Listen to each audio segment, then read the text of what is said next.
Good afternoon. Welcome to the Midday Mull for Friday, the 5th of May.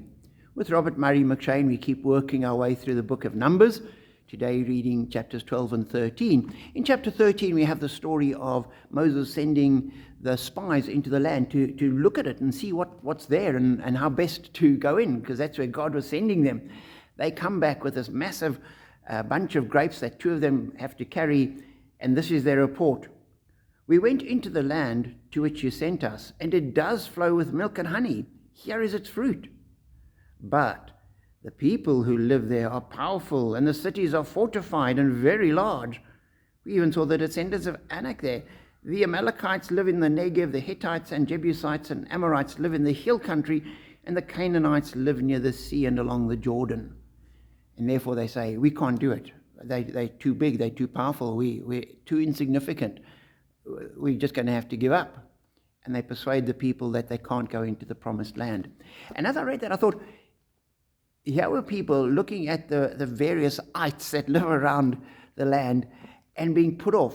But these are the same people that a year and a bit previously had seen the Lord destroy the army of Egypt.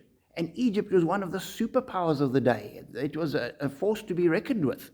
These other small little city-states essentially didn't really count for much compared to Egypt.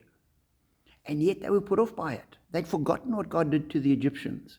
Now certainly they couldn't have won on their own, but if God is sending them, God wanted them to do it, they were doing what God told them to, they could rely on God. He'd proved himself once before. He'd eliminated the Egyptian army. They could trust him to look after them at this point as well. And I thought, so often as we go through our lives, we need to remember what God has done, how God has worked in our lives, what we have seen God do for us, and hang on to that. Now, that doesn't mean that he will necessarily do exactly the same again, but it does mean that we're worshipping the same God. And if he's undertaken for us once and he's telling us to do something and we think, oh, I'm not sure I can manage that, but if God's calling me to do it, then he will give me the strength. He will help me to do it. God wanted Israel to leave Egypt. He made a way, destroyed the army so they couldn't be caught. And we know eventually, as he finally led them into the promised land, he opened the land and made a way for them there as well. So we need to look back at our history, what God has done for us, and remember that it is the same God that we worship day after day. He is unchanging. What he's done in the past, he can do again.